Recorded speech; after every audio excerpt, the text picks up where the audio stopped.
So it's another week of Champions League football coming up with the playoff round first legs. And obviously we've got the dramatic replay of Real Madrid Benfica. But I want to take you, the viewer, back to a crucial moment in European football. And it's one that is widely acknowledged, but I think it's forgotten how much impact it's had on the game. And essentially that was the Bosman ruling, and along with that, the lifting of the three foreigner rule. Now, you might say, why is this important? Why do we need to go back? And it's really because it's the central, pivotal moment when European football changed for good and for bad. I think there's a lot of talk about the creation of the Premier League and the UEFA Champions League in 1992 being the rebirth of modern football. But I don't think either of those competitions would have been what they have become if it wasn't for the Bosman ruling and the lifting of the foreigner rule. So what was the Bosman ruling and who was Bosman? Well, Bosman in this case was John Mark Bosman. And we talk about players these days who've made a massive impact on the game, from Pele to Maradona, Ronaldo, Messi, and so many other amazing players, Cruyff, for example. But John Mark Bosman wasn't the most talented footballer ever. He wasn't playing for the biggest clubs. He wasn't winning the biggest trophies. And yet he's probably had a more dramatic change than any of the players I've just mentioned.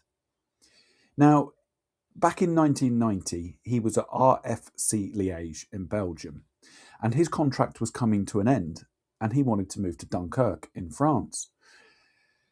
Now, when his contract was coming to an end, it was the club, Liège, who had the decision to make, not Jean-Marc Bosman. So they essentially could do two things. They could say to Dunkirk, you can have Jean-Marc Bosman, but you pay us a transfer fee. Or they could decide to keep John Mark Bosman. And then depending on what happened to him, they could reduce his wages if they wanted to. So essentially what happened is Dunkirk put an offer in and Liège said no. So even though his contract had expired, he wasn't allowed to leave Liège. And Liège said, okay, well, we're not going to be playing you, so we're going to reduce your wages to 75%. So what John Mark Bosman did over a number of years, at a cost to himself as well, he fought this all the way up to the Court of Human Appeals for basically, once the contract has expired, freedom of movement, which seems quite obvious these days. But then, obviously, it wasn't, set in stone. So he had to take it to the Court of Human Appeals, and this he did. And he won.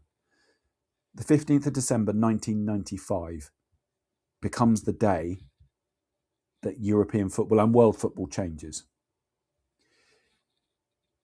Now, John Mark Bosman himself, effectively his career was over, but the decisions would have massive changes. Now, before we go into what changes it had, we have to understand that the three foreigner rule that had been in place for a number of years. So essentially, any club in Europe could have three foreigners in their squad. So that's a player who did not originate from that particular country. And they could have two simulated players. So those were players who'd played in that particular country for 5 years. So, for example, let's take Italian football. Italian football may have signed a player who was classed as foreign at the time, but then that particular player maybe played in Italy for Roma for 5 years. If he was then signed by another club, he obviously then an assimilated player, because obviously he's been in that country for 5 years.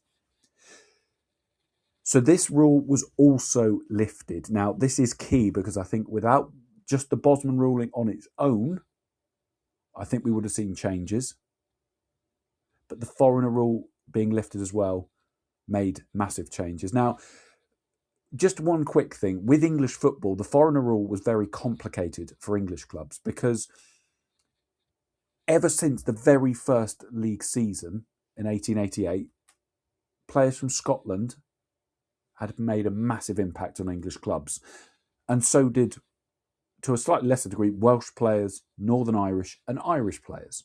So English teams always had a mixture of English, Scottish, Northern Irish, Welsh, and Irish players. But when this foreigner rule was introduced, and when English clubs came back into Europe after the Heysel ban, they had a problem because UEFA didn't see Scottish players, Northern Irish, as English. They saw them as separate because they had their own separate national teams. So when, for example, Manchester United played in the early Champions Leagues in 93, 94 and 94, 95, certain of their players had to be left out. Because, yes, you had like the Dane, Peter Schmeichel. But what about Roy Keane? He's Irish. And then you had Ryan Giggs, who's Welsh. Dennis Irwin is Irish. You had Kanchelskis. So you had a lot of players who, while the rule in England, with the foreigner rule was fine, when it came to European competition, English clubs suffered. So we get to end of 1995, and the Bosman ruling comes into play, and the foreigner rule is lifted. Now, UEFA and the clubs agree that no changes will happen until the end of the 95-96 season. So what did the Bosman ruling mean to players, and what impact does it have today? Well, essentially, power shifted from the club to the player. So now, when a player was coming towards the end of their contract, they could do two things. They could say to their current club, look, I would love to sign a new contract with you guys, but I want more money. And if the club turned around and said, well, we're not giving you more money, then the player could just say, okay, I will leave on a free at the end of my contract. So suddenly the power was with the player. And of course, this has a rippling effect for the current squad, because if the club say, okay, we will raise your wages, well, other players who their contracts may not finish for another 2 years will then say, well, hold on, if he's getting a pay rise, I should get a pay rise. Now, the other element where the power rested with the players now is they say, okay, I'm going to leave. All right, I'm just going to leave on a free transfer. Okay, I've been wanting to leave for a while. Off I go. But then they had the option of, and of course, it obviously depended on their talent, but they could say to any interested clubs, okay, you don't have to pay a transfer fee to my club because I'm leaving on a free. So in that case, I want a bigger signing on fee and more wages. Now, not every player was like this. Not every player was mercenary, but they had the powers with the players. Now, this also led to a rise in agents. Now, agents had been in the game for a long time, but this led to the rise of massive increase in agents. So then agents' fees becomes part of transfer deals. More so than it was ever before. So as I say, if it was just the Bosman ruling, it wouldn't have had a dramatic impact. But when you lift the foreigner rule, suddenly clubs could sign whoever they wanted. Now, it didn't mean that every club went out and bought every foreign star they could, but what you started to see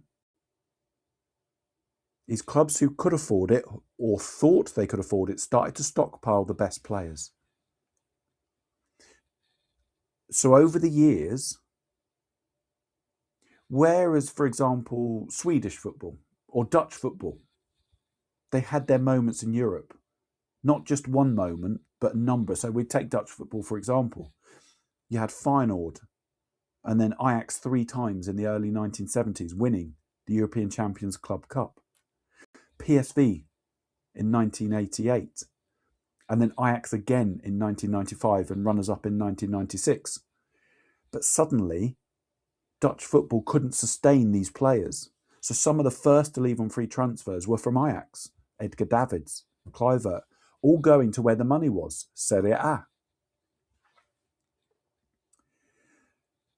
So while European football has never been 100% balanced and a level playing field, what this change did was it pushed the rich teams and the richer leagues, and they're able to stockpile a lot of not just Europe's best players, but the world's best players. So South American talent was coming over to Europe even sooner. So leagues became a lot more imbalanced than they ever did. And the Premier League was at the right time to take advantage of this. Otherwise, they may have been left behind.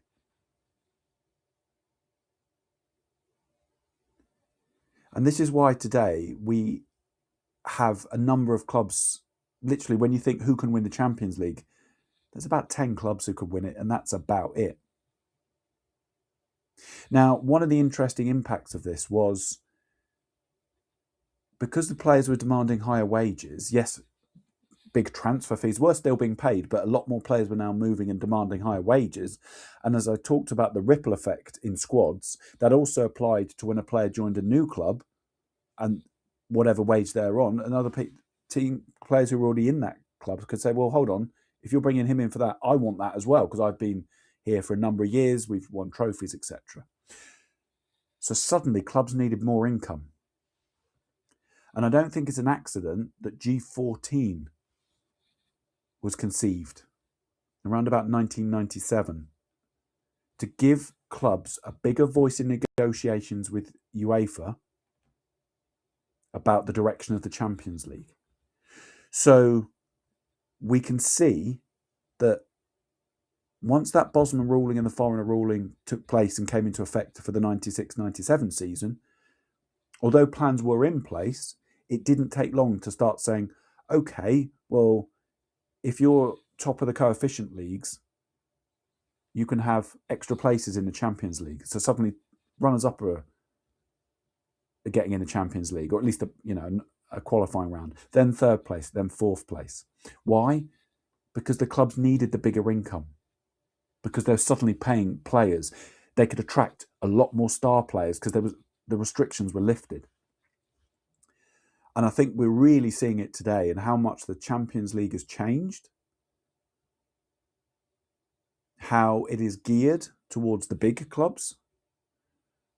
As I've said time and again, this new Swiss format, it's just how many of the bigger clubs can they get to the knockout rounds, the quarterfinals, the semi-finals.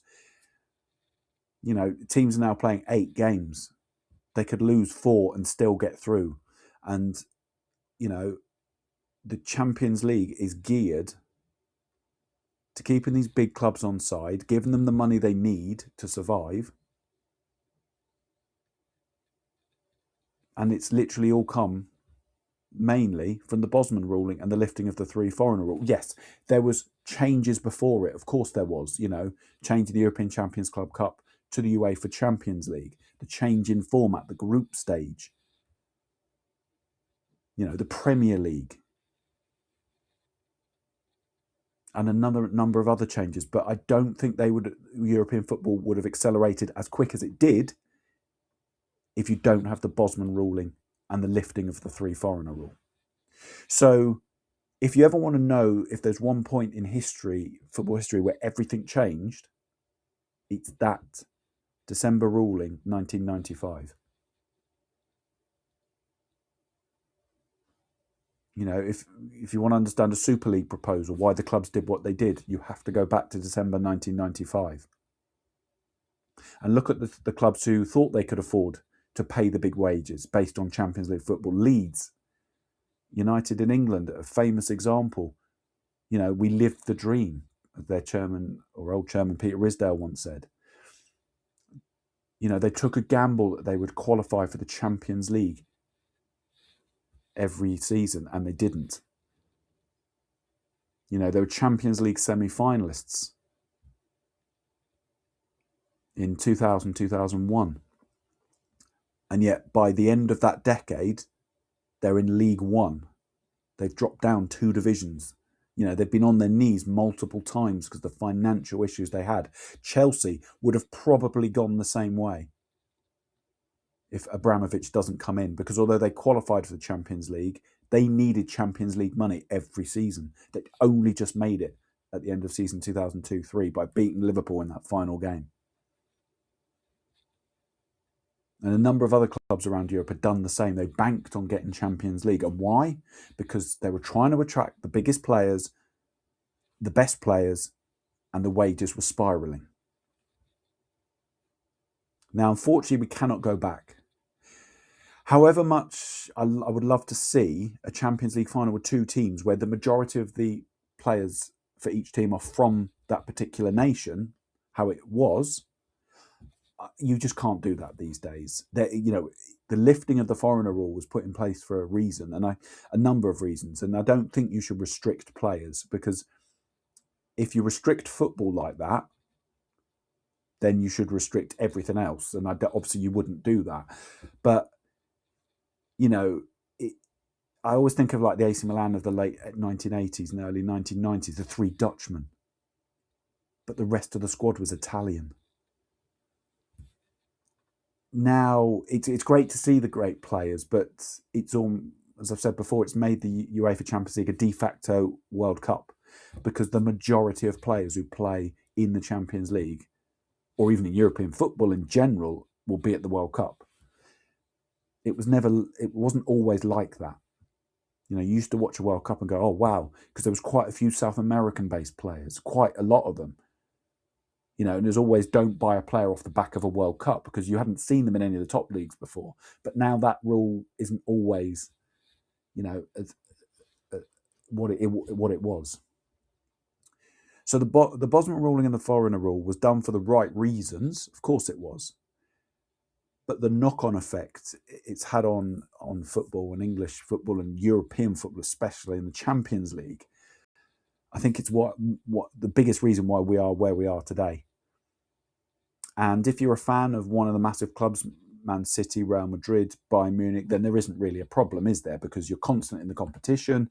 The competition is geared to get you guys through to the knockout stages, and everyone wants to see PSG in the final, or Man City, or Real Madrid, or Liverpool, or Barcelona. People have got used to seeing those big teams in the finals, but in that, it's basically now a competition for the rich. And it's taken something away from European football. The Europa League, it's a second-rate competition. The Conference League is a third-rate competition.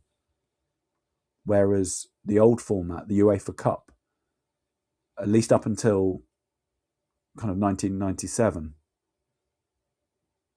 and the Cup Winners' Cup, they had their unique properties.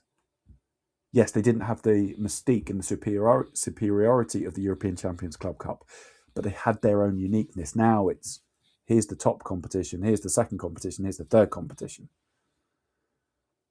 Which is why when clubs go in it, like Chelsea, for example, in the Conference League, they play a small, half their first team players are left out for the majority of rounds, only brought back in towards the end.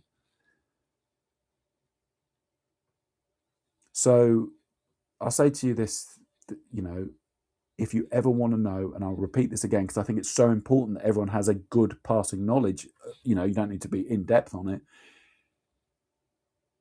But the John Mark Bosman, the Bosman ruling, and the lifting of the three foreigner rule in December 1995 was that one moment when European football changed completely. And it explains everything where we are today. Whether you love the new Champions League format or not, there is no denying that since the Bosman ruling, all the changes have been geared to making sure that UEFA keep the biggest clubs on side, and the biggest clubs keep making as much money as they can. And if that means sacrificing all the smaller clubs, the middle clubs, I gave the example of Dutch football earlier. What have Dutch football done? Now, since Ajax in 1996, when they were last runners-up, yes, Ajax almost reached a final in 2018-19. And PSV flirted with the finals in mid-2000s, but that's about it. The Dutch league is a feeder league, and it has been for a while.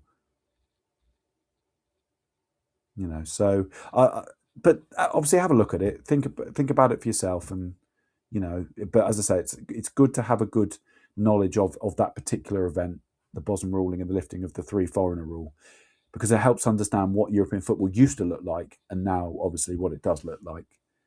But I'll leave it to you, the viewer, to decide, if you think it's that important, or is it literally just another step? But to me, it is the most important event or events in European football history that's shaped not just European football, but